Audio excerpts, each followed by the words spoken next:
Namaskar. Good evening to all. First of all, our apology, we couldn't start the program on time. We got held up in traffic, which was not expected on a Sunday. So BKC gave us a surprise that we didn't expect. But better late than never. So we are all here. So I would request the President of Maharashtra Seva Sangh, CA Chandrasekhar Vaze, to invite Jeffrey Armstrong on the stage. Please. Please, Jeff.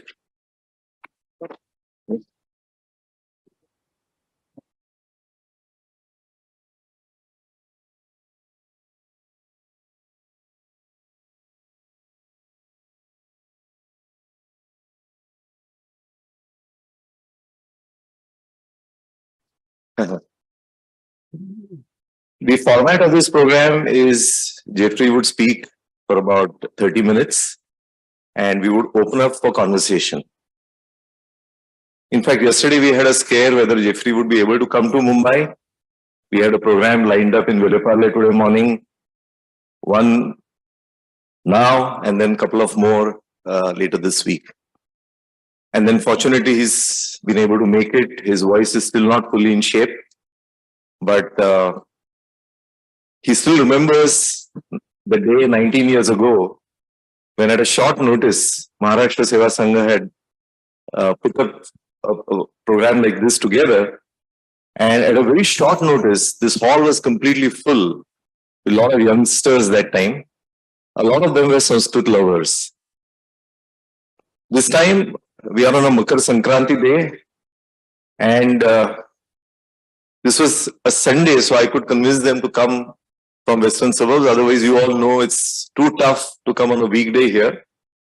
But the cost of that is Makar Sankranti day, too many programs lined up all over the place already, cultural programs. So we couldn't get the full house that we desired, but it was a trade-off. But we really appreciate all of you who have spared your time to make it on a Sunday. Really appreciate it. So what I will do is I would now request the President of Maharashtra Seva Sangh, CA Chandrasekhar Vaze, to formally welcome Jeffrey on behalf of all of us and of course on behalf of the Maharashtra Seva Sangh.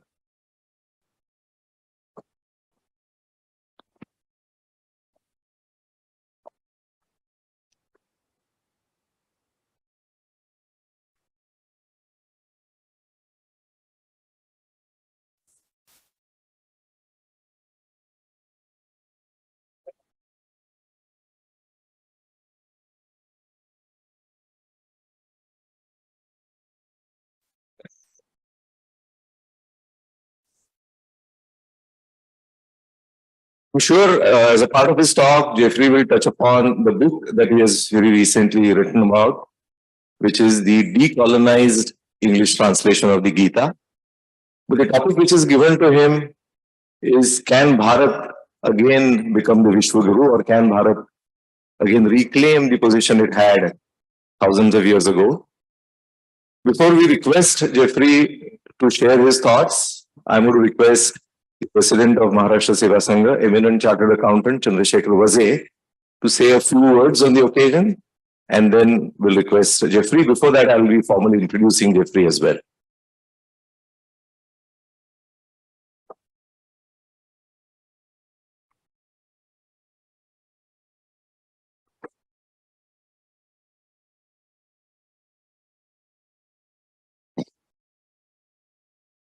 Namaskar and good evening. Dr. Abhijit Fadnis, who has been the main coordinator of this event, Mr. Jeffrey Armstrong, the distinguished speaker and a world-renowned thinker and a writer, and he has many qualities which Dr. Abhijit will introduce to us. Mrs. Armstrong, I believe your name is Sandra. Yes. because 19 years ago, the couple had come here, and as Dr. Abhijit mentioned, that the house was really full. Today also, gradually people will come.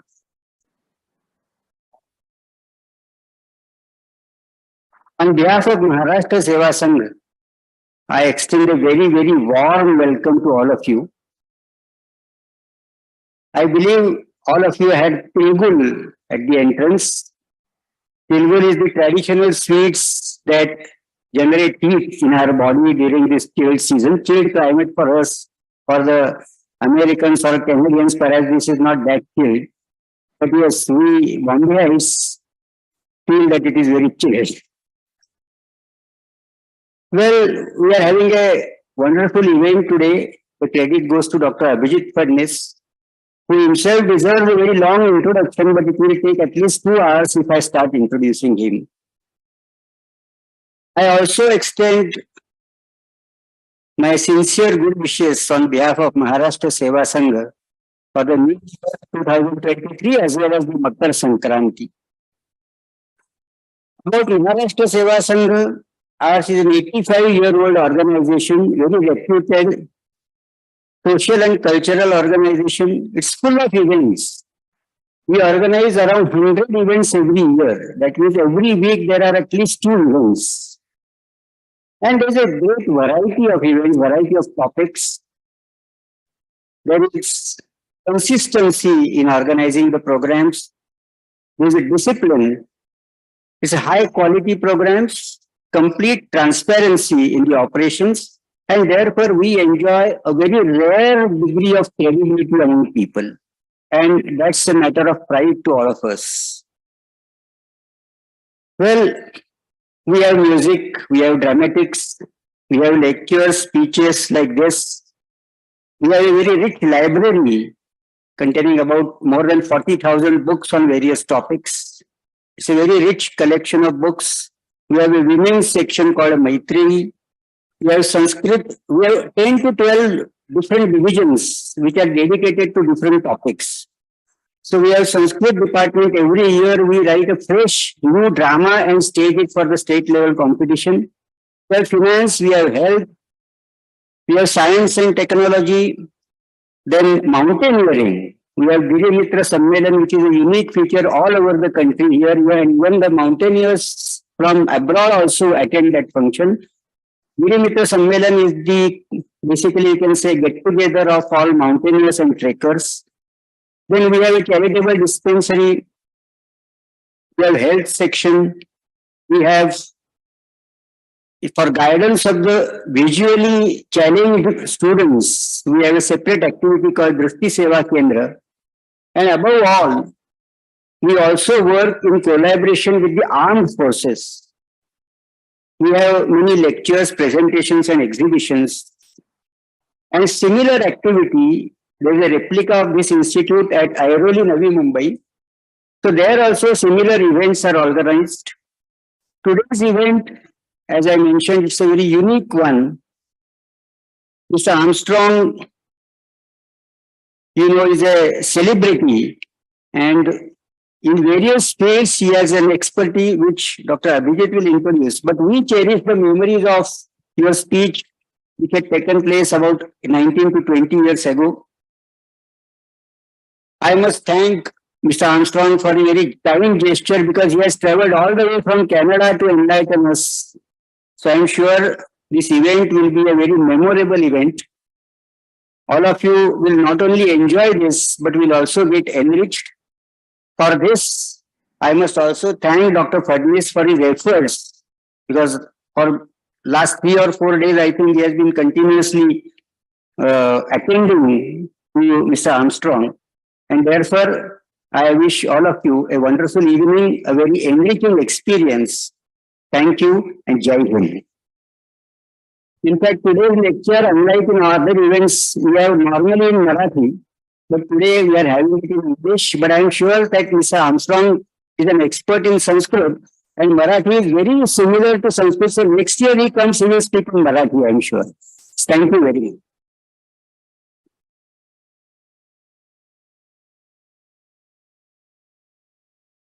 It's my privilege to introduce Jeffrey Armstrong, Kavindra Rishi. I first time got in touch with him, that was late 2003. I had just become a part of a global group called as Vedic Friends Association, who are actually Western Hindus who were born in a different culture, but out of their own choice, they had adopted the Sanatana Dharma culture. And they were doing a lot of activism out of US.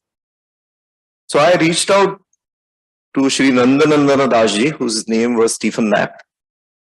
And I offered to him that in case any of you are touring Bharat, particularly Mumbai, I'll be very happy to offer my Seva and see if we can conduct your speaking tour and also ensure that you get to meet a lot of people who are from the spiritual leaders community.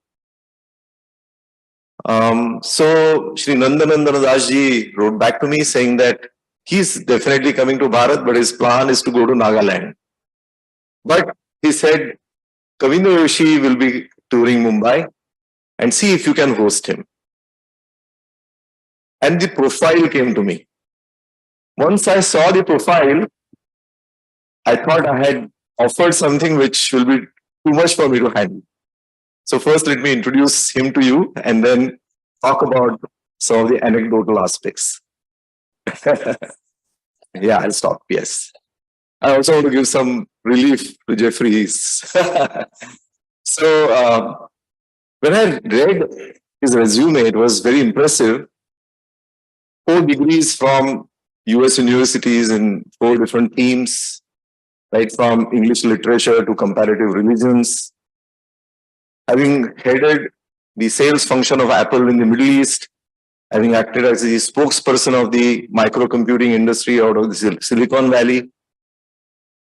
But before that, during 69 to 74, he stayed as a brahmachari in an ISKCON ashram, living a celibate life for 5 years, opting to stay as a brahmachari and take to learning from this culture rather than going on an unjust Vietnam War, because his family name is Armstrong, and the family is a Kshatriya family. His father was a fighter pilot in Second World War. His grandfather was involved in the First World War. So that's the tradition.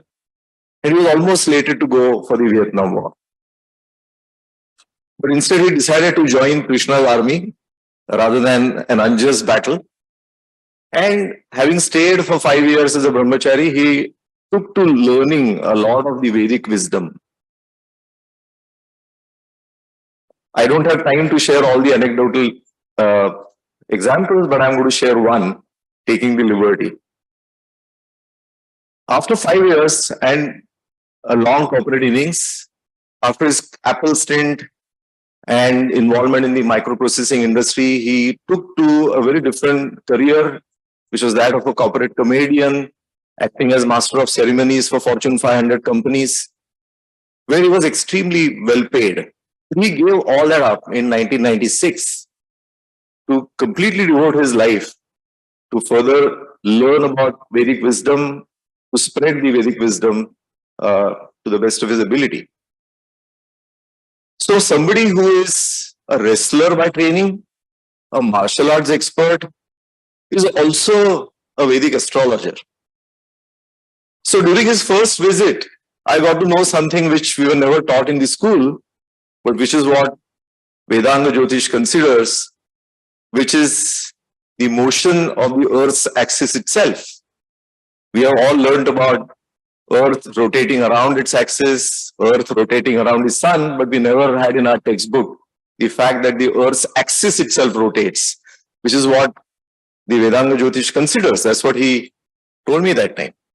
Having seen a CV like this, I was quite intimidated to host him in a middle-class house in Thane and drive him around in a Maruti 800 car. So I arranged for his stay with an industrialist family and organized a car with which I could ferry him. But in 2006, he said, Abhijit, I want to stay with you. And that's how he stayed with us in a modest home for 10 days. And that's when I got to see him very closely. I'll just share one anecdotal experience and then I'll close my introduction because we are all here to listen to him. I was very keen that Jeffrey gets to meet Shankarrao Abhyankar. We all of us, particularly from Marathi culture, we all have known him. I was pursuing him so that Jeffrey could, he could at least meet Jeffrey because he's doing colossal work in the Bhakti tradition. And he said, I have come across so many Westerners who have a hidden agenda. So he was not at all keen to meet. I pleaded and finally agreed for 5 minutes. That was the time. For 7 days, they had organized a talk in Mulund. And then he spared 5 minutes at Hotel Sharanam, which is in Thane, where he was put up. 5 minutes became 1.5 hours, and both were not letting each other go. So we all have heard about this term which we use in Marathi, Kupa Manduka Vritti, which is a frog in a well syndrome. So Shankarrao started telling him about, his experience with this kind of an approach. After that was over, Jeffrey, presented his own poem to him in next 5 minutes on the same theme and presented a CD to him. He has written over 2,000 poems. It's unimaginable that somebody who is a martial arts expert who can guide, he told me, looking at my horoscope, which martial arts I should go for. That's the level of his expertise. A wrestler by training can be a poet. It's unbelievable. So the next day we were in Pune. Shankarrao was very keen that we visit his establishment. And we visited his studio. And in that studio, of course, there was one gentleman who was a sitarist by training. And Shankarrao's nice dhun was played there. And Jeffrey asked this gentleman, is it in Rag Todi? And that man was floored. He said, how do you know the Rag? He said, as a brahmachari, I used to learn sitar. And I still remember the ragas. So I think I can go on. I can go on and on because it's an emotional moment for me too. But I think I don't want to come in the way of Jeffrey and you. So let me present Jeffrey. He will speak for about 30 minutes and then we'll have Q&A. Welcome, Jeffrey.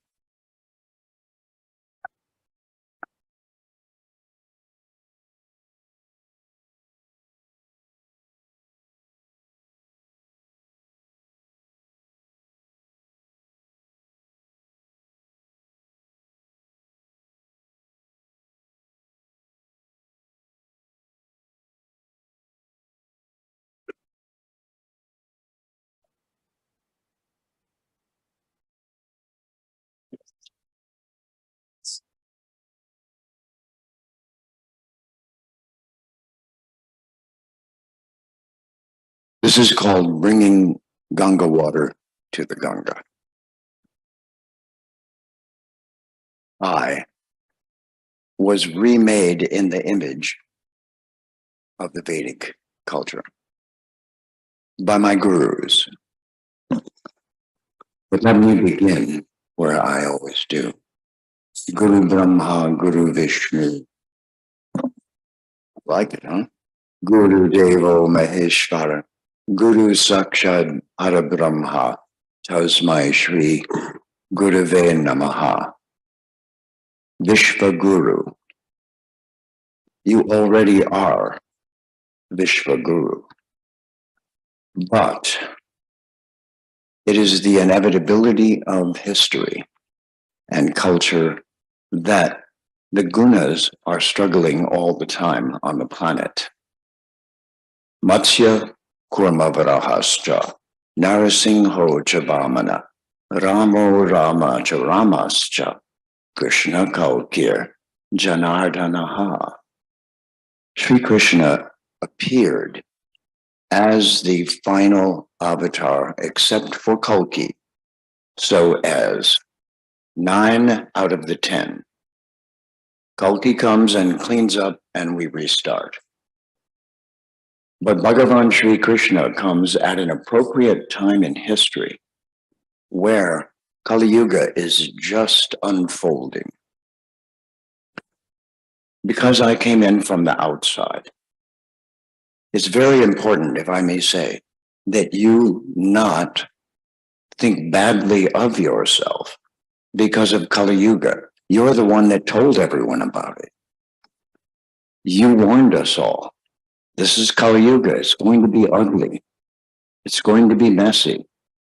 It's going to cause chaos. It's the age of quarrel.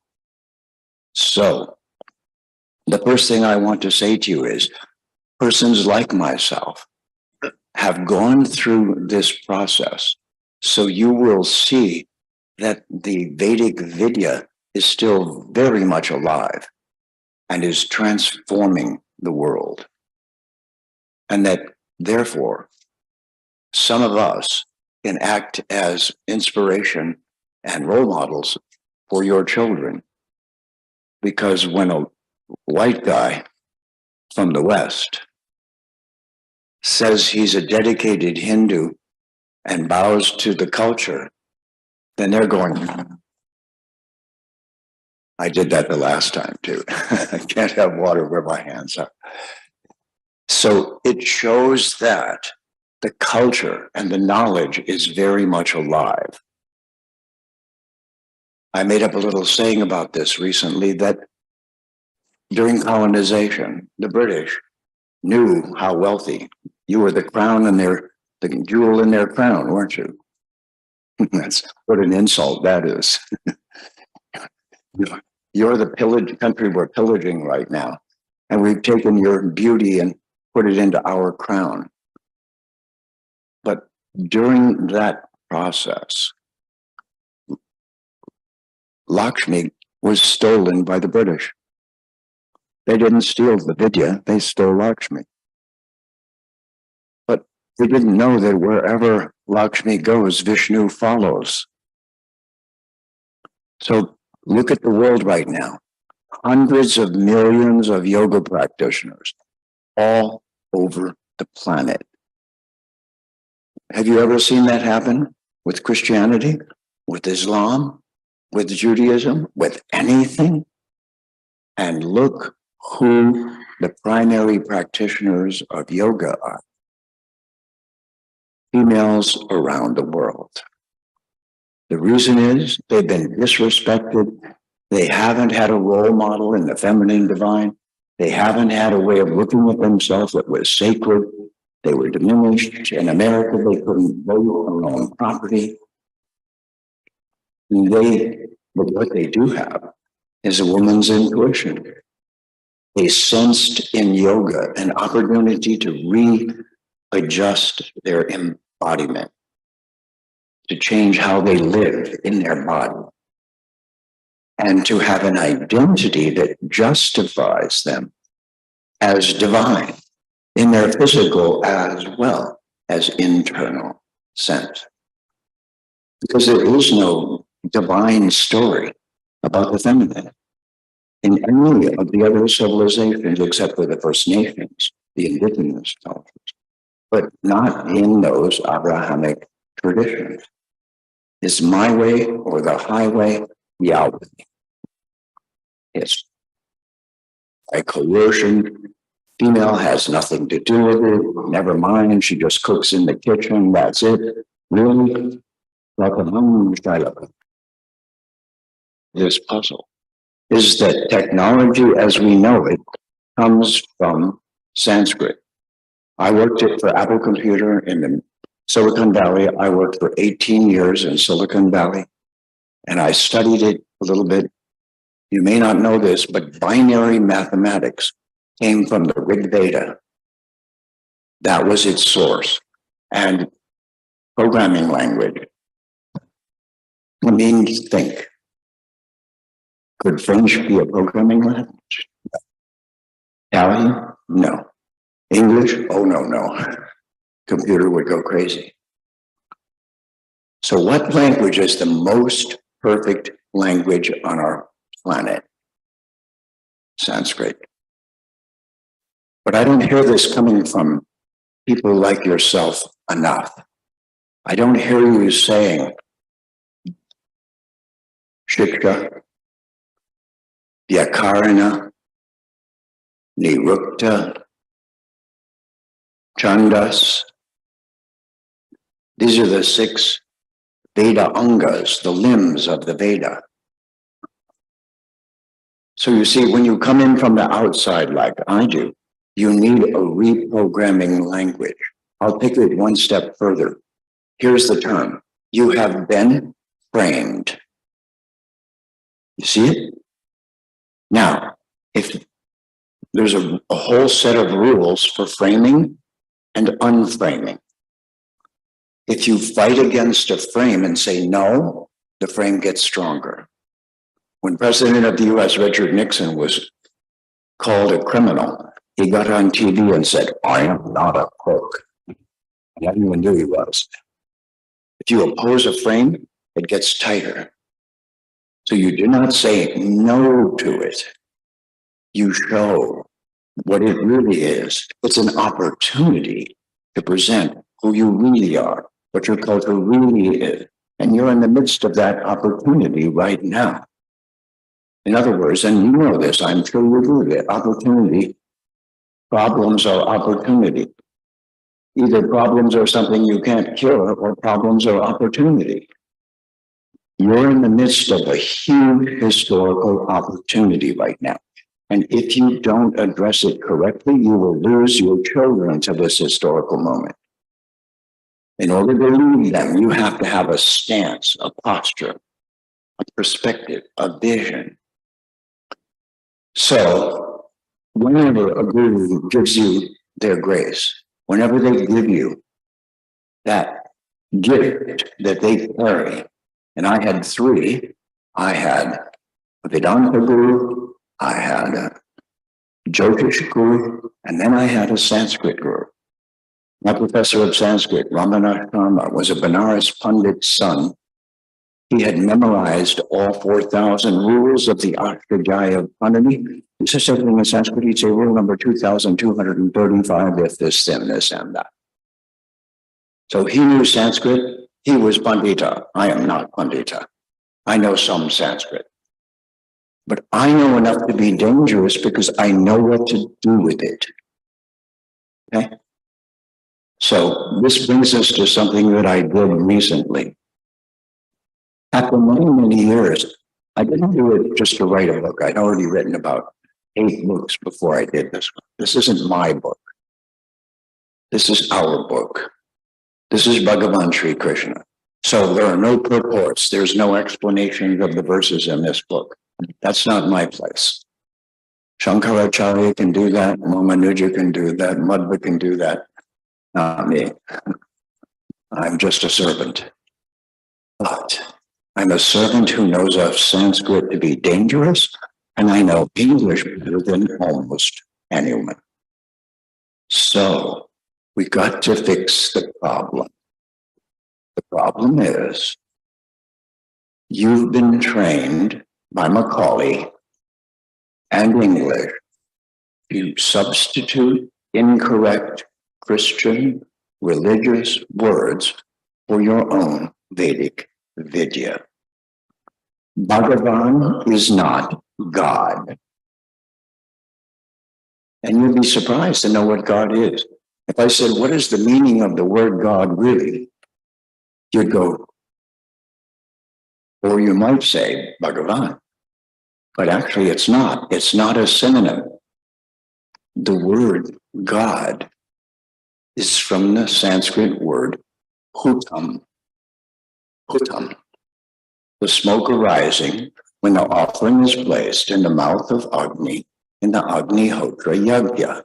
Hutam. So that smoke is carried by what are called Angi Rasas. The word Angi Rasa gave us the English word angel. Think about that for a minute. The angels are originally workers for Agni. They're not Christian. It's a stolen word, a colonized word. So hutam is that smoke which the Christians hated so much, which the Muslims hate so much. They all are jealous of the fact that the Vedic culture talks to all the different departments that are running the universe. The devas and devis. Yakunden Rutusarahara Dabalaya Subaravastagritaya Vina Vardandamaditakaya. I work for her. Saraswati Ma. This is Vak Yoga. This is using language to readjust the situation, reprogram it, reframe it, and bring the real meaning forward. So the first thing we did with the Bhagavad Gita was take out all of those words. God, sin, heaven, hell, etc. Now you may wonder, what has this got to do with the Vishva Guru coming back? Well, the answer is pretty simple. You have to stop using the wrong English words. Globally, as a country, if I had my way, if I could help you do this, Narendra Modi or whoever could do it, whoever's got the voice of everyone would say, we have a list here of English words we'd like you to stop using. They're toxic, they're poisoning your culture, they're damaging, explaining who you really are, they're diverting it and dissecting it. Don't use these words if you really want to express your culture. Okay? So just think carefully of this. Those words are the residue of colonization. It is your mind still being twisted, not at the core, on the surface. You speak like a Christian. You've been trained to speak like a Christian. And that's what I can tell you, because I helped my guru translate the Bhagavad Purana. That was my background for this. So everyone doing translation all over the last 100 years, all of those gurus that brought the Veda to the West were wonderful, brave, pioneers. Vivekananda, what a hero. But it wasn't the time in history when they could do this work.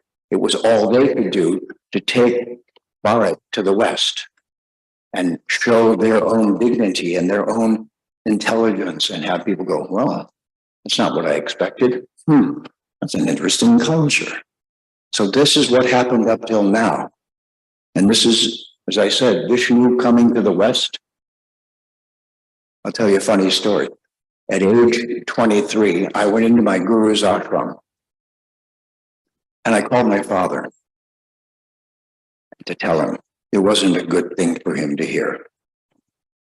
It was all American, completely. But I had to tell him, Dad, I'm going to Hindu ashram. You what? See? So I said, Dad, weren't you in the Air Force?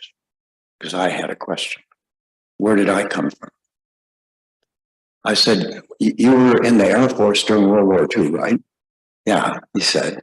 I said, where were you stationed? He said, Mumbai. He was flying C-47, which was a 2-engine, propeller-driven transport plane, flying 100-octane fuel over the Himalayas for the China-Burma operation. He was 19 years old when he was doing it. So he said, well, I said, Dad, did you go to any temples? He said, yeah. I said, I did once. I said, so what was it like? He said, well, I went in and the priest said to me, this and this and this and this. And I said, did you eat any food? He said, yeah, prasad, something like that. Prasad. I said, while you were there in India, did you swim in any rivers? He said, yeah, the Ganga or something like that. And you know what happens when a man swims in the Ganga? All the Atmas waiting to take birth again get inside of him. And I said, so then what? The priest said, may you have a son devoted to Vishnu.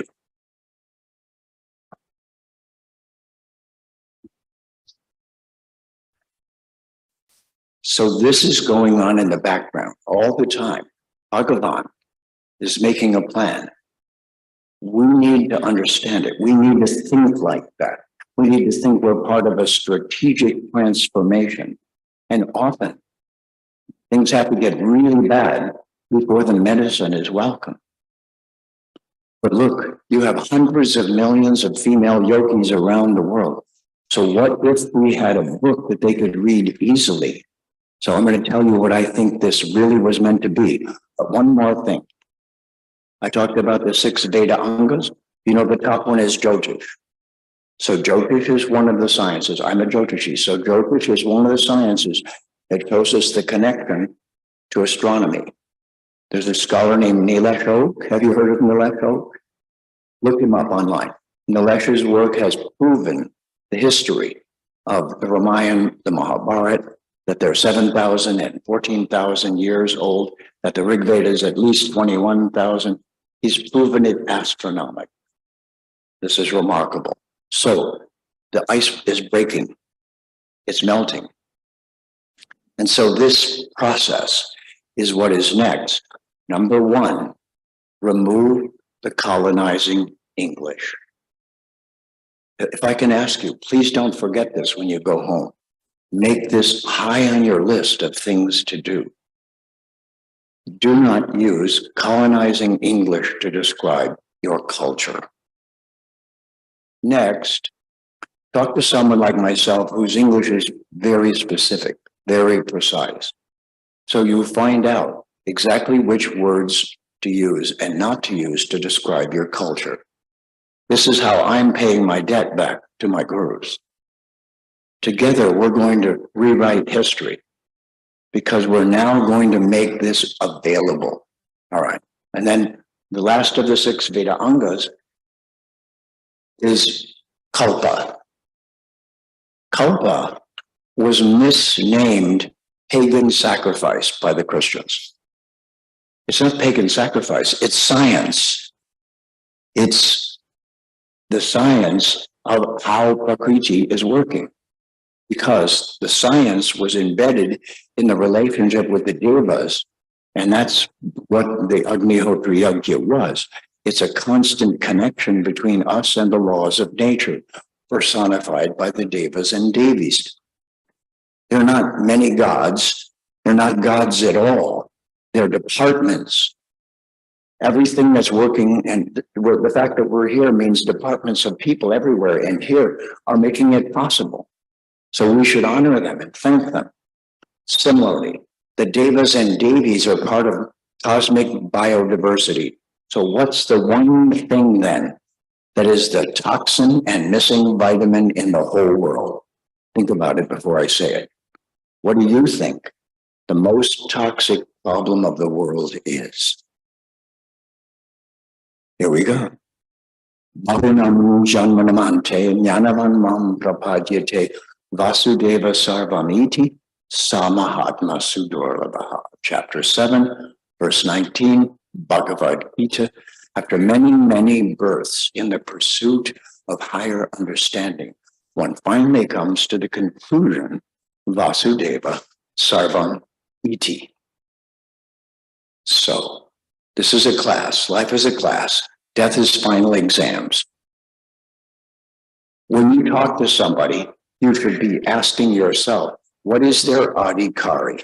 What grade level are they in? What can I share with them that they are ready for? Because if they're not ready, it won't work. They can't hear it yet. You have to feed them the next bite that they need, not what you want to say, but what they will eat and flourish from next. So you need to become the Vishwa Gurus. You need to get trained to be that. So that in all of your interactions with the world, so here's the next piece. Let's just say 108 Sanskrit words. Moksha, Brahman, Prakriti, Atma, so forth. Words like that do not exist in English. There's no equivalent. There's no synonym. They're only in Sanskrit. There is no other English word to use. So you have to teach them to people. When you meet someone who's got some interest in your culture, you have to give them a vocabulary. Because remember, Here's the big missing vitamin. Ready? Everyone thinks they only have one silly little lifetime. That's terrifying. That's horrible. That's what the Abrahamics did. They said, you only have one lifetime. You're all sinners, so you're all horrible. And so we're going to tell you what to do. And if you don't do it, you're going to go to hell and get punished. It's a wonderful way to welcome someone into the material world. That's what happened to me. I was born in a born-again Christian family. I thought of it as born again. I was bored. And now I'm born again and again and again and again and again and again Hindu. One lifetime or a lot of time in which to develop. Which do you think is more interesting? Which do you think is more fun? But this is the fundamental disease of our whole planet. One lifetime disease. They think they have one lifetime, they're behaving accordingly, they're greedy, they're too passionate, they're destroying everything, they're taking everything. Is that Sanatana Dharma? Just the opposite. So right now, you have an opportunity to reorganize science, the science that Sanskrit created. And you have an opportunity to show people that the programming language that was given, who knows when, but at least 21,000 years ago, no less than, because it was intact completely for the Rig Veda and the other Vedas to be written. And it's the same language since. It doesn't change. That's how it's designed. None of the components of Sanskrit. So there's a word, linguistic drift. If I say to you, do you get my drift? I already know I'm not being specific. And I'm sort of, sort of that. The sort of that word is spiritual. Please tell me what it means.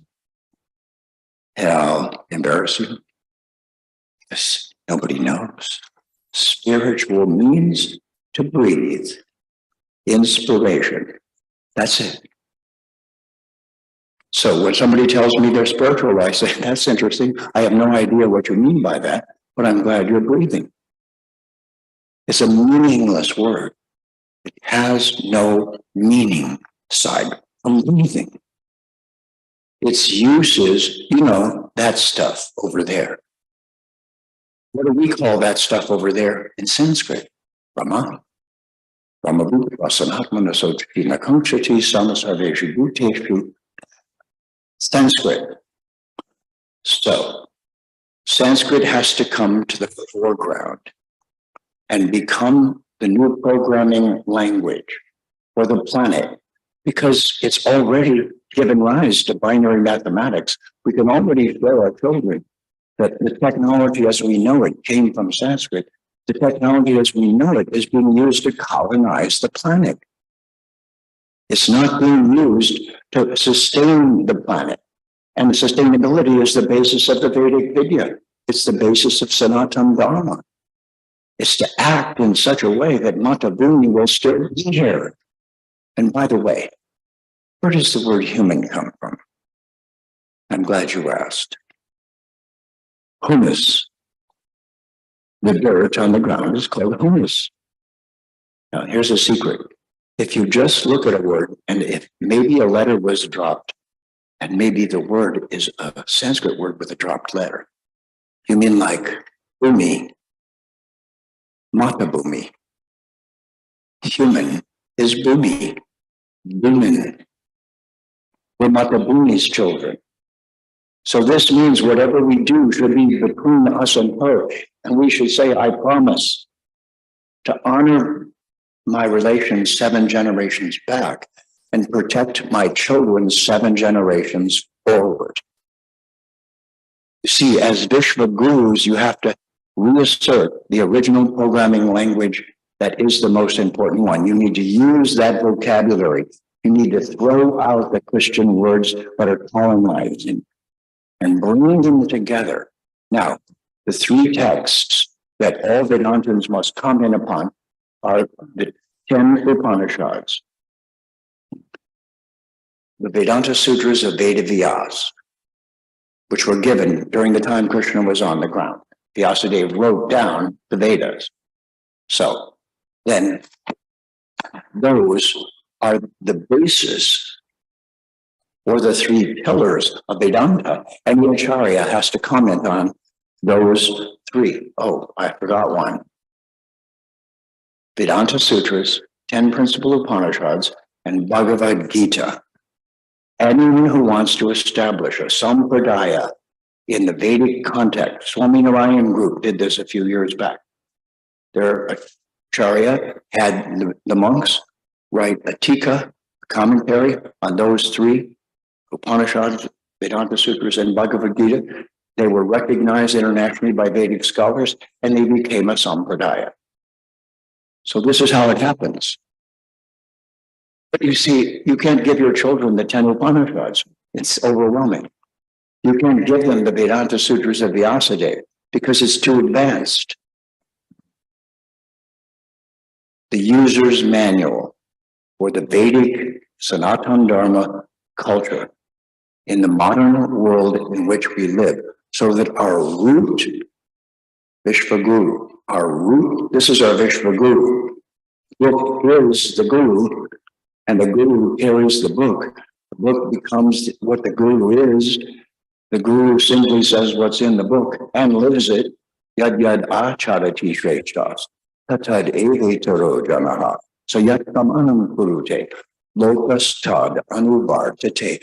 You, my friends, in spite of your humility or thinking that you can't, need to become competent to describe this story and the words that were used to describe the Hindu Vedic Sanatana Dharma worldview. There's so much more I could say, but I think my time is dangerously close to up. So I'll only say to you this. My voice isn't as good as usual, but I think I can do it. Yasyam samudra bhupa sindurabho, yasyam mandam prishta sambhavu, yasyam idam jinvati pranadeva, sano bhumi urume heratu, vishvambara vasudani pratishta, hiranyavaksha jagato niveshani, vaishvanaram Didvati Bhumir Agni Indra Ushapatamino Dadatu Hiryasve Parvata Himavantaramyam Devpudivishyo Namaskuru Arjun Krishna Rohini Vishvarupam Purvambhumi Ridivi Indra Gupta Ajato Hato Akshato Jasham Pudiviyaham Yate Madhyam Pridiviyakyanabhyam Yastabulyat Samba Sambhavuhu Dasu Loke Habina Prabhasvabhata Bhumi Putro. Everyone. Bhumi Putro. Big voice. Bhumi Putro. Bhumi Putra, Bhumi Putra. We are the children of Bhumi, Mata Bhumi. It's a person. She's alive. She's a real entity. The whole universe is purposeful, intentional, divine, sacred, and fosters our well-being and is an opportunity to finally know who we are and then decide from a bhuti prasanatmana sochatina kankchati samasarveshu bhuteshu madbhaktyam labhate param. You have to want this more than anything else. But meanwhile, while you are here, help others. So the rule I have is this: no coercion, no conversion, only friendly conversation.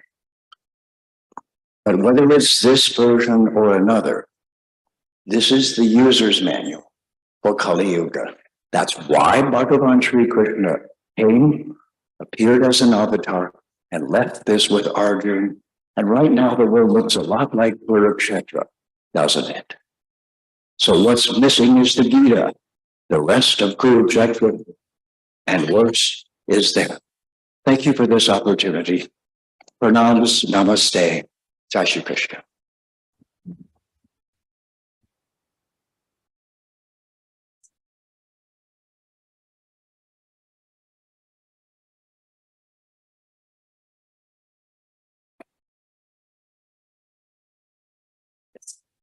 Please. We now have an opportunity for conversation with Jeffrey. So we will circulate sheets in case you would like to write your questions down, so that we could surely take up those questions. Before I take up the questions from the audience, there's one question which I have in mind. Jeffrey, you told us about the need to decolonize our conversations, which is a great starting point. But the question I have for you is, you have been coming to Bharat Bhumi for the last 3 decades now. And yeah, sure. Yeah. Sure. Last 2 decades you have been coming to Bharat. And now we have a medium like YouTube, which is resulting into massive explosion of information, concepts, ideas, particularly to the youth. Do you see an opportunity to use that medium for conveying the post that you just now conveying to us, that we need to change the framework of conversations, to decolonize our conversations and use the right medium? We already see such efforts happening over particularly last 5-6 years. Would like to respond to that question before I take up the audience questions. Yeah, I know. Say the last part. Yes, so last 5-6 years, we particularly see a huge explosion arising out of YouTube as a medium which is providing a lot of information. You yourself have been active on Chitty Media. Every week you have conversations with audiences globally. Is it helping the conversation? Is it helping the change in conversations, decolonizing the conversation? What's your observation? Do you already see that momentum building up, or we have a lot more way to go? Technology at this point represents 2 possibilities: total domination of all human beings by despotic persons who have absolute control over every aspect of their life.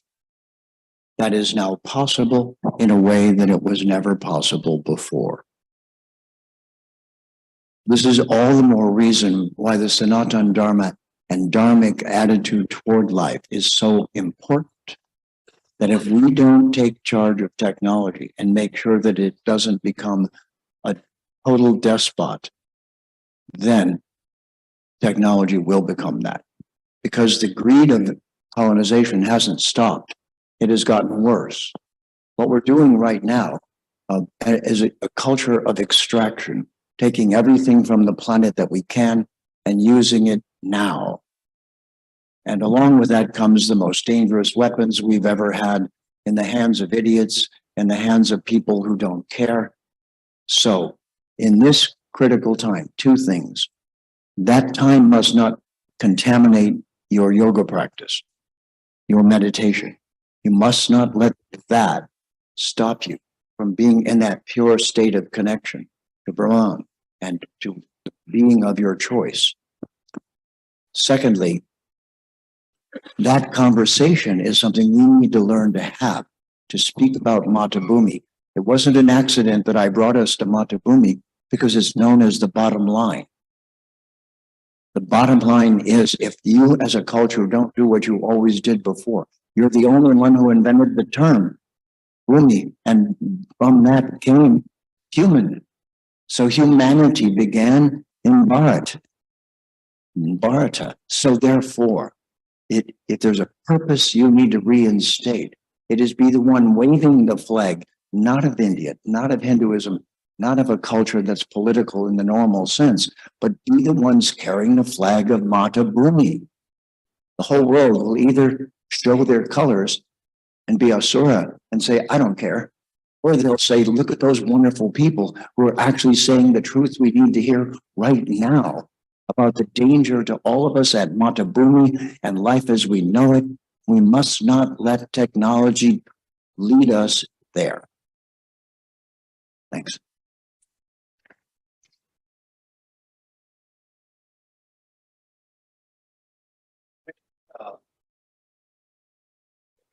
Way for sale, and Jeffrey has waived his royalty on it, so the publishers have been able to offer an excellent discount. So please use that opportunity to go through it yourself and gift it. But Jeffrey, would you like to give some flavor of some of the words that you have? You did refer to them, but would you like to pick on a few words and explain why you felt a compelling reason to remove them from the typical the translations that you have gone through 70-75 translations yourself. You have helped your guru in translating the Bhagavad Purana, as you said. You clearly saw this as a problem and, as you rightly said, an opportunity. So, could you give us some flavor of some of those words that you particularly felt compelling, needed to remove them from the English translations? Just a few examples, so that I would assemble a few more questions.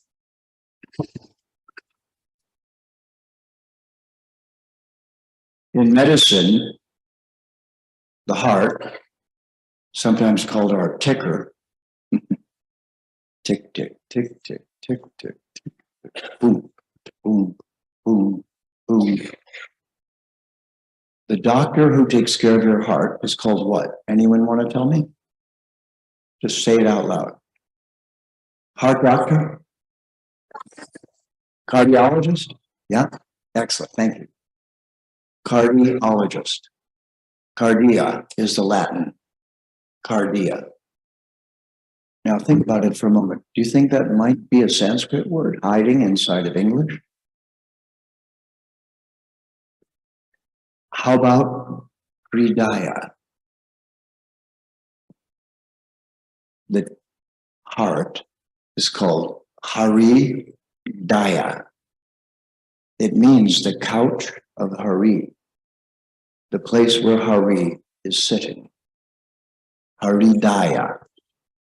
And what is Hari? One who removes all things that are not beneficial is known as Hari.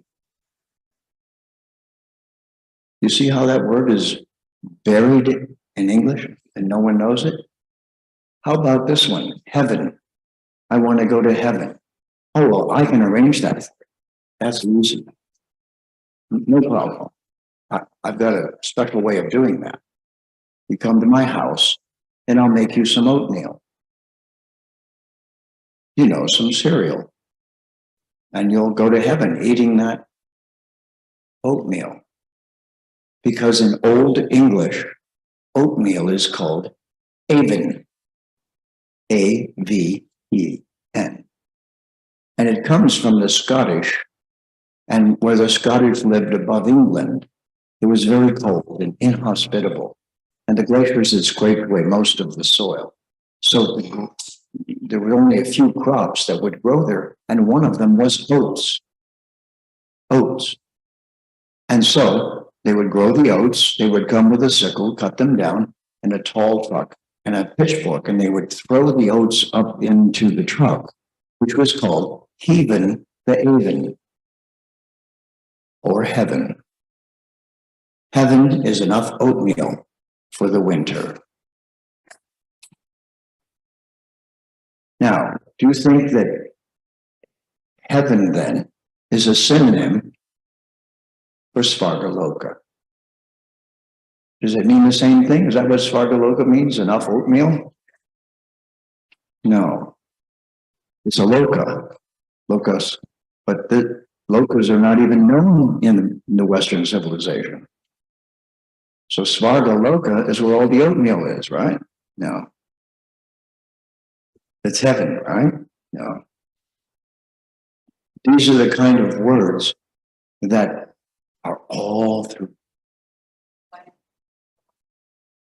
Sure, let's do Lord. Lordy, lordy, lordy. That one gets abused. Lord Macaulay, I hate calling him that. Lord. And what do you call the person who owns your apartment? Landlord. Oh, so that's the Lord then. Or is it the person who owns the land in a hereditary way? Now, hereditary ownership of land is called a caste system. The British invented it. We did not. Because we have the Varna system. The Varna system is based on your Jyotish and your abilities. And you're not born into a particular propensity for work, but you're eligible because you have the makings of a particular, like a Kshatriya. Everyone cannot be a Kshatriya. It's a Varna, which means if you don't have the right attitude, the right body, the right muscles, the right reflexes, you can't do it. The right mindset. So we, the Veda culture, did not have a caste system. We had a system of organizing people that was the belly, the head, the legs, and the arms of culture, of society. Kshatriya. Kshatriya does not initially mean to hurt, it means to protect. The job of those who are powerful is to protect. Brahman knows Brahman. What does Christianity know about that? What does English know about that? Nothing. And then Vaishya means produces. It produces things of various kinds that are needed for life. So they're not into ecology because they'll be out of a job in a few years if they don't take care of the soil. So it didn't just mean exploiting Matabhumi. It meant living with Matabhumi, with your hands in the soil and knowing how to make sure that next year there's a crop. Just a quick side note on that. In the Agnihotra Yajna, think for a second, what's the last step of the Agnihotra Yajna? Nobody knows. Anyone? Last step.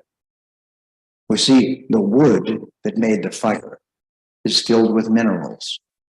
When a tree grows, it pulls minerals from the ground.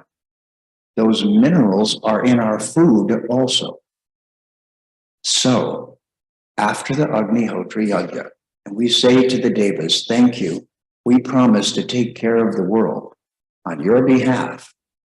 Then the ashes that are left are put in a garden so that the soil has nutrients.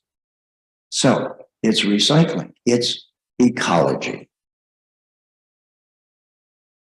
So each of these words is a storehouse of twisted information, or they're hiding and disguised. So there's three categories. There's the disguised English words, and then there's also, so what is an angel? I told you earlier, Angirasa. It's the helpers of Agni, as Agni is taking the offering to the rest of the Devas. And it's our promise to cooperate with Matabhumi and with the laws of nature. There are so many of these interesting words, and this is the project I'm working on right now, to bring them out in book form. And then, so let's go to the Sanskrit. So what is this place we're living in, the whole big thing called in English? A universe. Universes, one turning. So what is it called in Sanskrit? Jagat. What's the difference? One lifetime on a world that's turning, or Jagat, moving forward, God, by Ja, by birth. So once again, this is the basis of the Vedic civilization.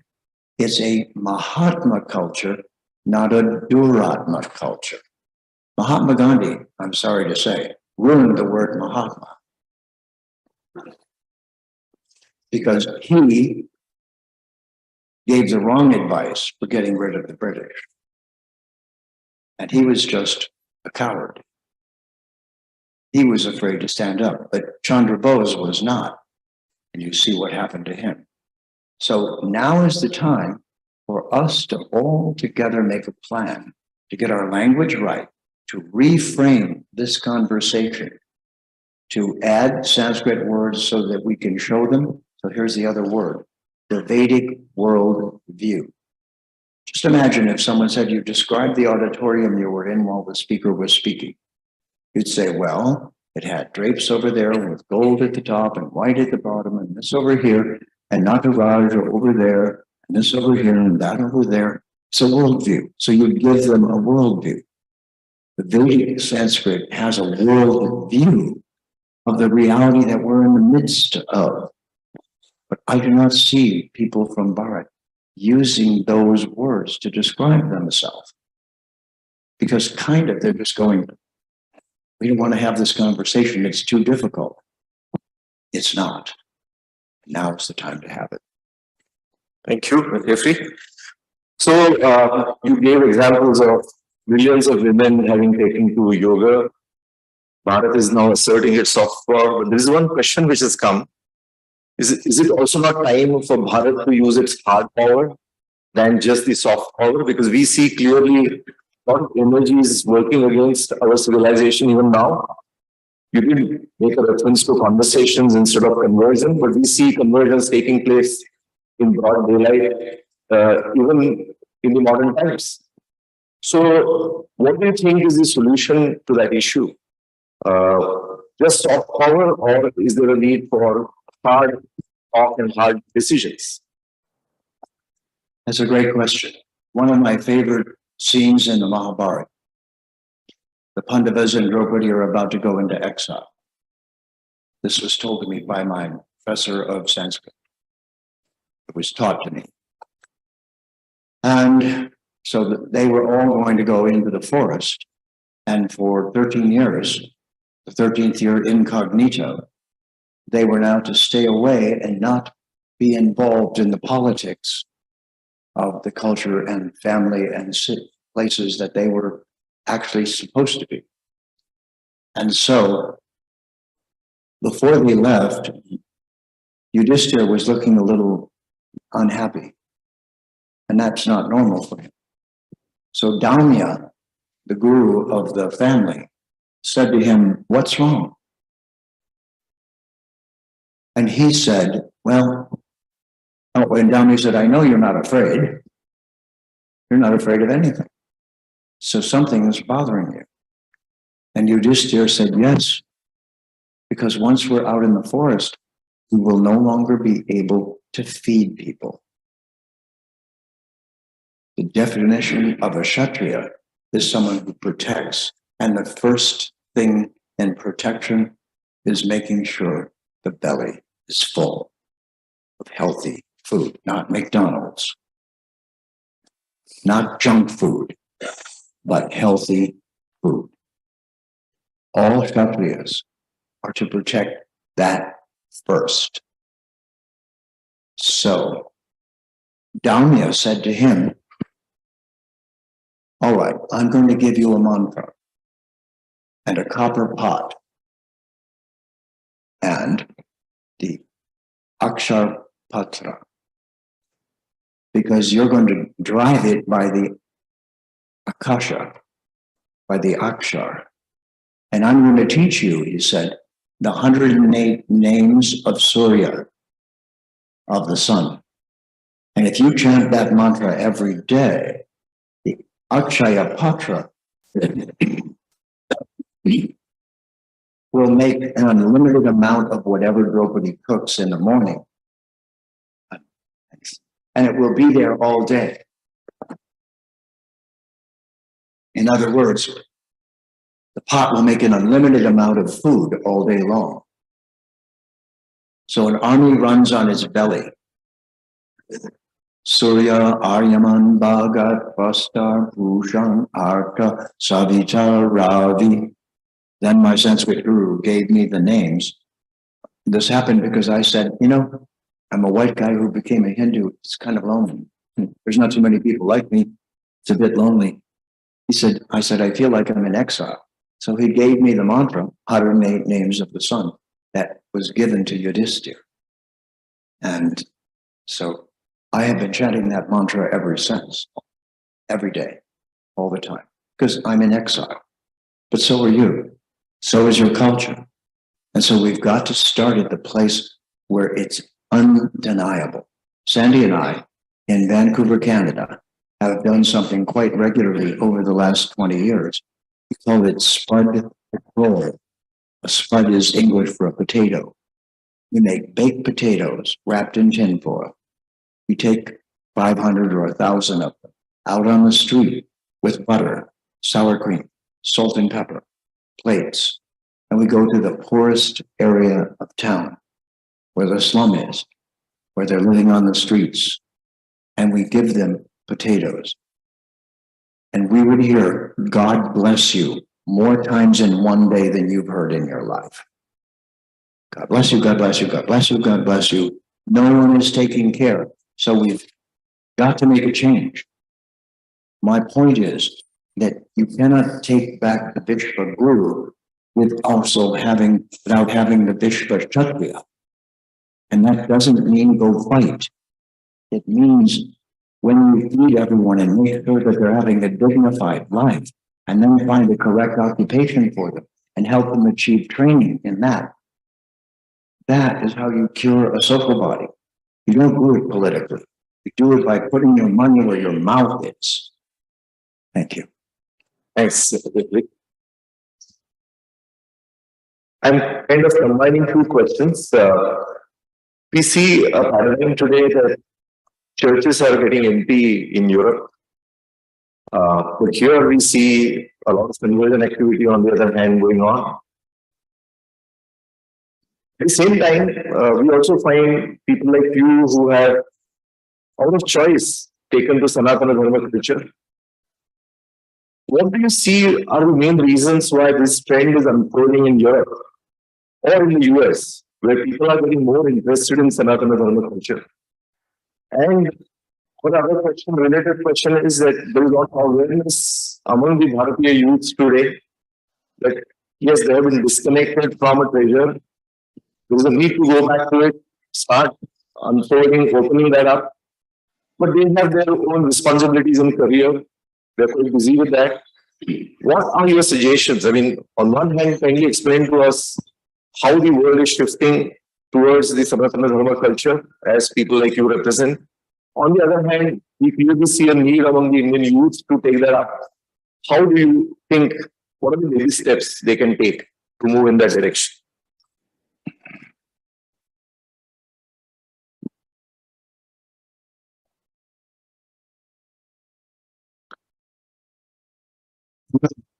Chaotic years of colonization.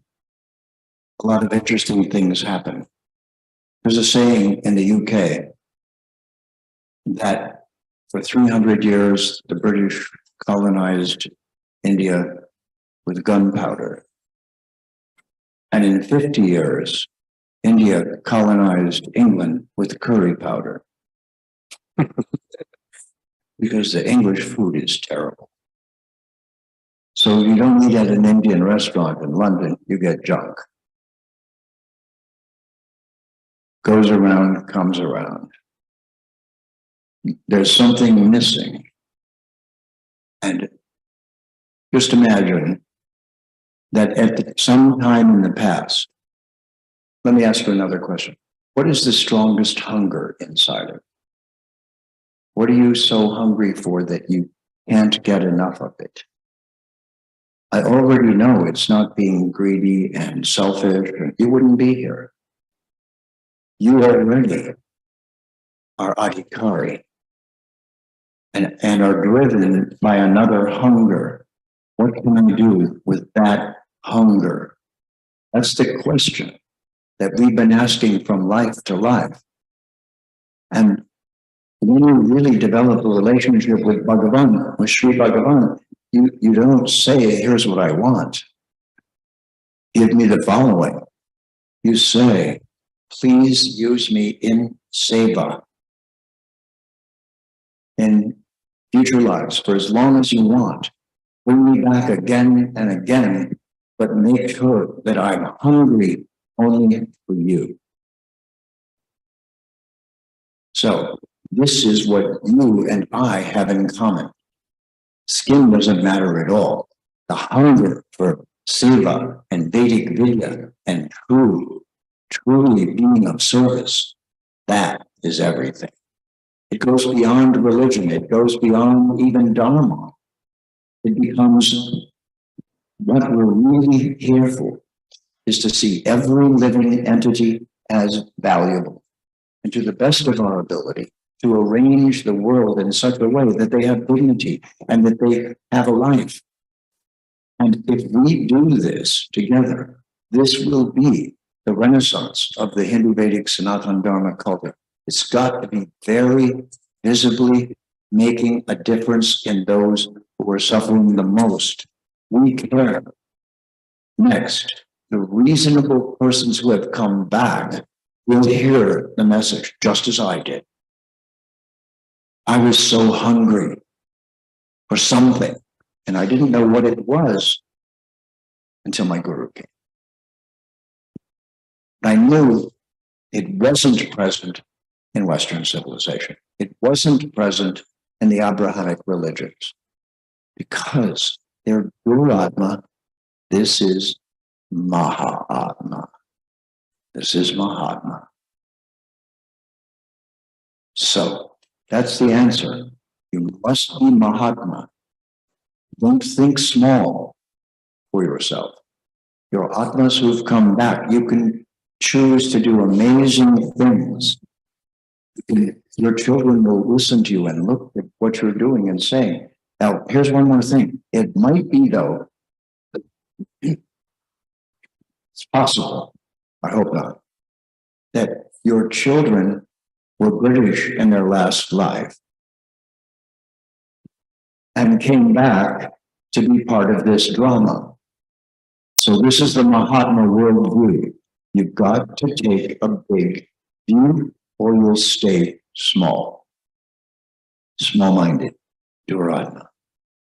If you get this bigger mindset, then you'll look around all the time to see fellow individuals who are like that. You'll make networks of such people. You'll associate the way we are right now. And I'll tell you one thing, that I have an insatiable hunger for Vedic culture.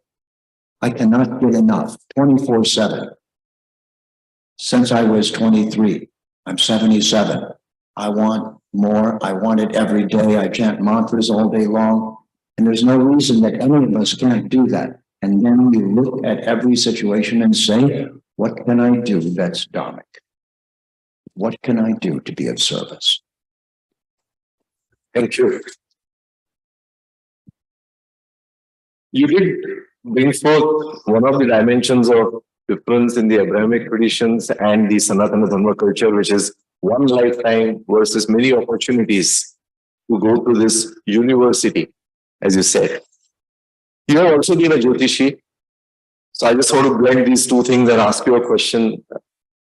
From Vedic Jyotish perspective, do you see clear evidence of these multiple lifetimes? And therefore, the opportunity to take birth again and again and to improve till you really discover what you truly are. And then maintain that hunger to reach that, whether it's, many lifetimes or whatever.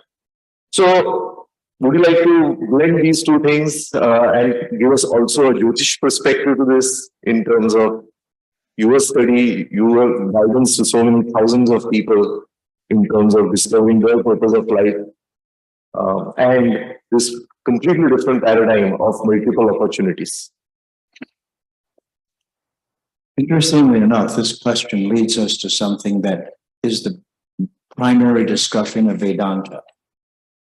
It is Brahman as something that you merge with and lose your individuality, or Brahman as something that you return to without losing your individuality. Now, I must say to you that this is a choice for each person to decide, but it's pretty clear to me that the great acharyas, including Shankara, supposedly the champion of Advaita, or mistranslated as oneness. It's not oneness, it's Brahmanness. Brahmanness, translated as English, oneness, means you become one being. And that isn't simply not what the Veda says. It says that you came here by choice. You have the experience of it as an individual. And you will go back when you as an individual decide to do so. So why then is the individuality erased? If my individuality brought me here, and my individuality makes decisions that will give me moksha and send me back. So this idea that we're all the same, which is true, we're the same in essence. In our essential nature, we're all Atmas. If you call that oneness, then we are all, but I have to say, of a similar design. But then Brahman and our Atma wasn't designed, so we then must say something like Brahmabhuta Prasanatma Asochati Nakanchati Samasarveshu Bhuteshu Mad Bhaktim Labhate Param. You don't give up your individuality. You get bigger than it. You become Maha Atma. You don't abandon individuality. And this has ruined the expression of the Vedic teachings. And it was Christianity who wanted this to happen, because by making it oneness or emptiness, something with Buddha, nirvana, means none of this is mine and none of this is me. Nirvana, nirvana, that's not me, that's not me. I'm looking for what is me. Nirvana, nirvana, nirvana. It's a not this, not iti, not that. It's Samkhya. Samkhya means what you're not. I'm not this, I'm not that, I'm not that, I'm not that, I'm not that. Fine, then who are you? Aham Brahmasmi. But if you erase yourself at that moment, how can you have bhakti? And pardon me for saying it, but the Bhagavad Gita is all about us. Arjuna was our representative. So it's all about us having a direct, friendly relationship with Bhagavan. Don't erase yourself with oneness or nirvana. That's shedding the shackles of Prakriti. That's admitting that we're all of a similar nature so that we see each other with respect and see the same possibility inside of everyone. But don't abandon your individuality, because Bhagavan is saying, he said to Arjuna, you know, Arjuna, I'm going to explain myself to you because we're friends. So this is the additional. If this is the user's manual, then just see the Vedic culture as user-friendly. Not as too complicated as the propaganda is. Not as abandoning the individuality, which Christianity wanted to see us do, because then we become a nobody. If you give up your individuality, it's a plot to make you be disempowered. Then how can you honestly go and help other individuals if there's no individuality? You're a hypocrite. Instead, aham brahmasmi. You also. I do this. I say, I see the real you. I like to say, have a namaste. See everyone that way. See yourself that way. And everything will change.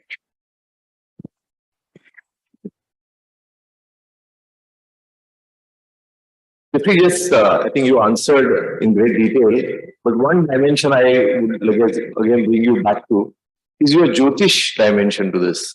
I think you explained this very nicely, but particularly when you advise people, when they come to you with challenges, how do you help them to see this bigger picture and reconnect with the bigger purpose when they're actually overwhelmed by the current situation? And give them that perspective which lifts them up to really rise to their real purpose in life. All right, you caught me. It's a little bit like when Arjuna said to Bhagavan, could you show me, how you entered into the universe? And Krishna says, "You sure you want to see that?" Yeah, I want to see it. All of a sudden, and everything is eating everything, and fire is everywhere, and and I just went, make it go away, make it go away. It was too big a question. My guru of Jyotish was very smart in this regard. He told me, if you tell somebody what to do, you eat their karma. A Jyotishi is not supposed to tell someone what to do. And we're not so wise and profound that we can see exactly what's going to happen with everyone. What we can see is the symptoms of their karma. We can see the mood that the planets are creating at a given time. We can see the pushes and pulls of the graha. Graha means to grasp. So we at first don't know that the 9 grahas have a hold of us. It's like there's a rope between us and they're pulling on us. But it depends on our birth chart, what that's like when they touch us, because we have a different temperament and we're more like one planet than another. Some are like Shukra, some are like Brihaspati, some are like Buddha, some are like Jani. So it's more a matter of knowing who you're like, who you're working for, what your particular constitutional nature is, and learning what are they doing in the sky right now. Is that likely to affect me right now? But if I go too much further, I'll start telling you what to do right now, and then I get your karma. That's going too far. This is why astrology has a bad name. It's supposed to predict the future. You're not supposed to try to create the future for the person. That's not your job.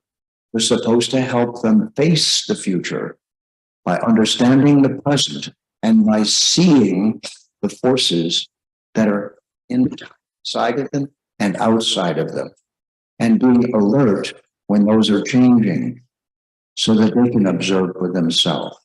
It's a very important principle that we are not supposed to abuse Jyotish for control or exploitation, because you can easily imagine it can be used to exploit life. Because if you tell me what's happening next, then I can gain more control and then I can dominate others and my business will be more successful than yours. That's not the purpose of Jyotish. The purpose of Jyotish is to help us understand the way we're constituted, watch it and feel it and see it circling around us. So I have a term for this. The grahas are UPS, Universal Parcel System. Yes, they will drop a parcel on your door, but it's not my job to tell you exactly what and when and what you should do about it. But it is my job to help you understand yourself. So Jyotish and Ayurveda are 2 branches of Samkhya yoga. Thank you. I think we have limited time now, so I will take one last question. I have many other questions, but I think we'll have to do it some other day, or maybe people can comment on your Chitti Media video and then you could perhaps respond. You did mention that we are in a situation of flux. There is we see a lot of chaos going on right now before we actually see the better days. How do you read this whole situation, from the Western world? A lot of things happening around the world, but we also see signs of the dawn happening beyond this darkness. You see something positive emerging out of this flux, which is currently taking place. And what do you think those signs are, which are positive, which are very encouraging for us to take it forward? I'm sure you've reflected upon this before. When someone knows something because of the Shastra, or because of their guru, then they can speak with a considerable amount of conclusiveness, because they're not speaking on their own behalf. They're speaking on behalf of a lineage of gurus who have passed that message down for a very long time. So they use a different tone of voice. And if you say, can you prove that? I say yes, in the Shastra, in this Purana, in this Upanishad. I'm accountable. If I say this is true, you say, where's it from? That's respectful. That's not disrespectful. But when it comes to questions like this, I shouldn't be in the same tone of voice because I don't know. The relativity of this situation is so immense. The mathematics and the newness of it is so different than everything else. The only thing I can know for sure is that this probably is the meaning of Kali Yuga. And what I do see right now, and I'm sure you see it also, is that because technology is now making humans, full stop, making humans in a test tube. When I grew up, that was called Frankenstein. That was a monster. That was not a baby. We are playing with forces unprecedentedly. We are commanding life to obey us in ways that are unprecedented. And I can only say that there's no need to do that. And therefore, it is Asura. It is dangerous. It is not the light of the sun. It is not the correct understanding of how we come together correctly and organically and respectfully. So we are in more danger right now than we have ever faced. And those dangers are difficult to grasp, subtle. They're at a very subtle level of our organism. You practically have to have a PhD in science to understand what's happening to you.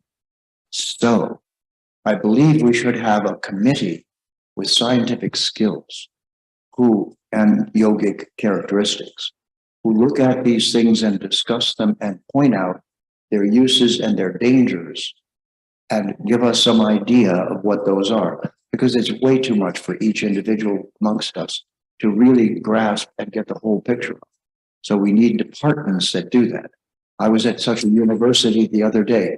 Dimple, what was the name of that university? Do you remember the one on the one dedicated to health?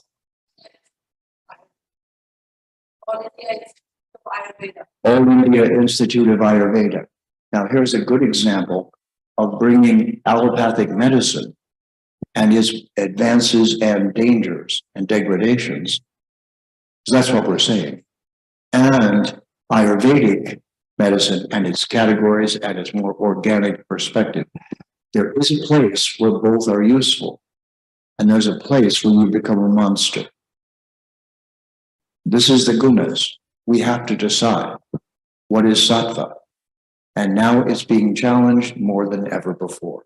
So I can't just say what it should be or is, but I can say that it should be one of the most important topics in your life, one of the most important topics that you discuss with your children, and that, again, this generation of youth are the greatest at risk to become confused by this and led down the wrong way.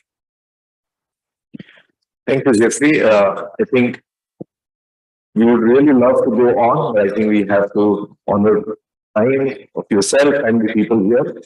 So for those whose questions I couldn't take for the want of time, I apologize. I think we have to also honor time of everyone. So I would now invite Shri Satish Patankar to propose a formal vote of thanks, and then we'll conclude the program today.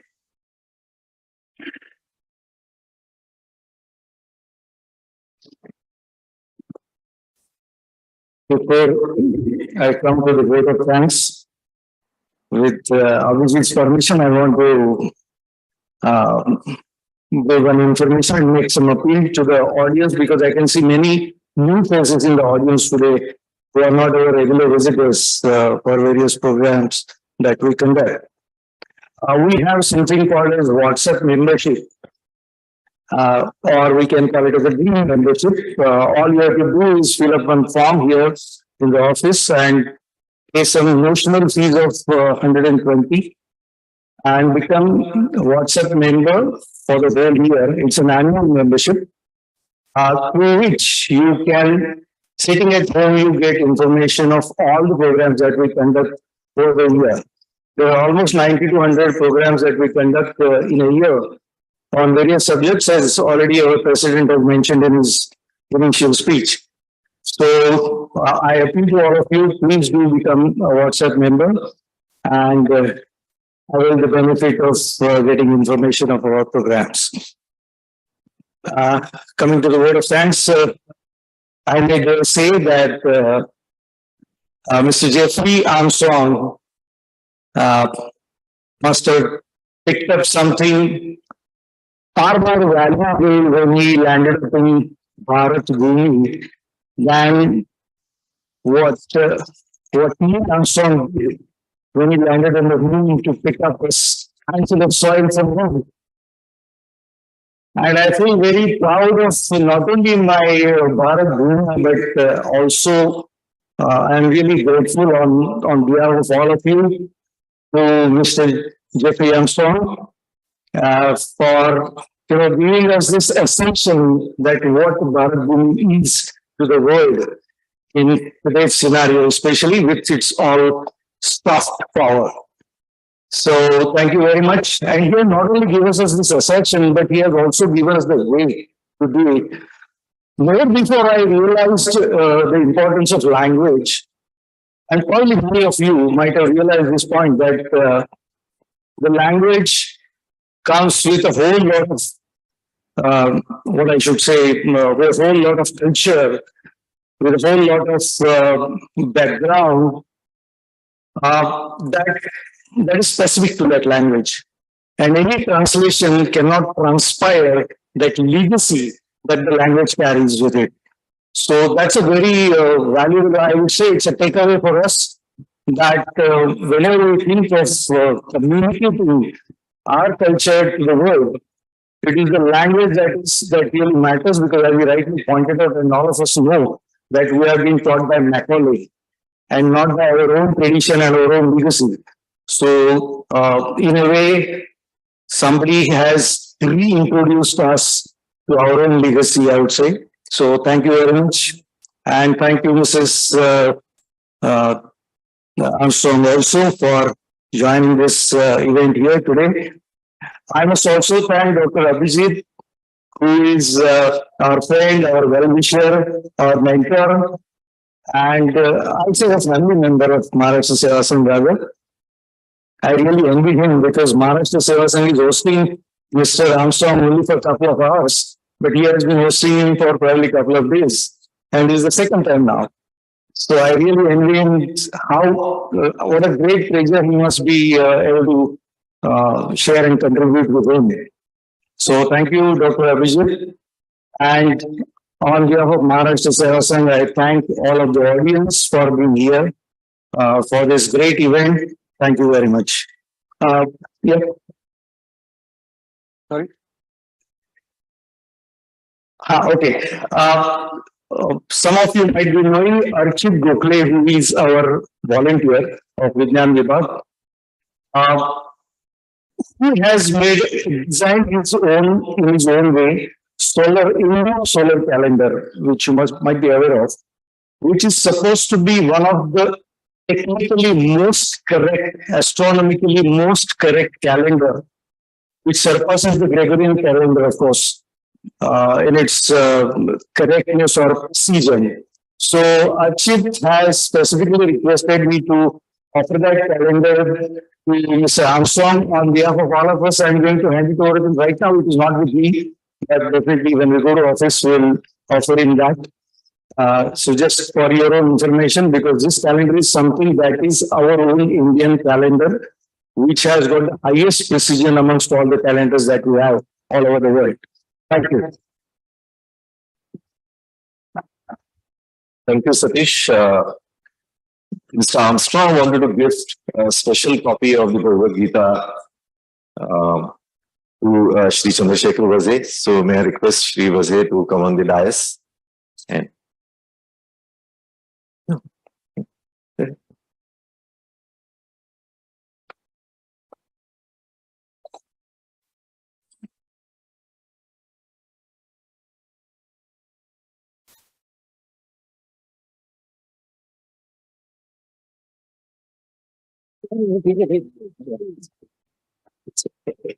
This is the copy you keep next to your altar.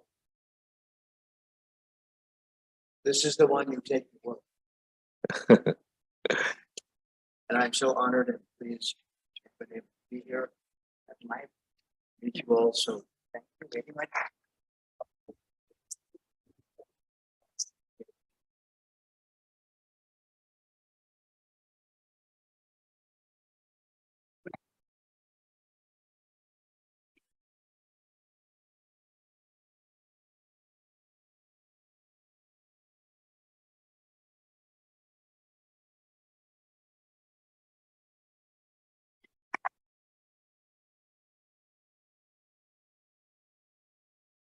There's one piece very important piece I forgot mentioning as a part of Jeffrey's introduction. Professor said that he has come all the way from Canada, but I forgot to tell you the reason why he has come all the way, which is that the ICCR, Indian Council for Cultural Relations, from 2015 has instituted a Distinguished Indologist of the Year award. And Kavindraji, Jeffrey was a recipient of that in 2021, which consists of a prize of $20,000 and of course hosting him in our country. So he has come this time as a guest of our country, right? And of course he's a part of our family, but this time he has come on the government invitation. That is a difference after his tapasya of 50 years. So this is, I think, a big thing I forgot to mention. My apology for that. So with this, we conclude and we look forward to this journey where, as Satish very rightly pointed out, we begin with the language and the conversations. Thank you so much.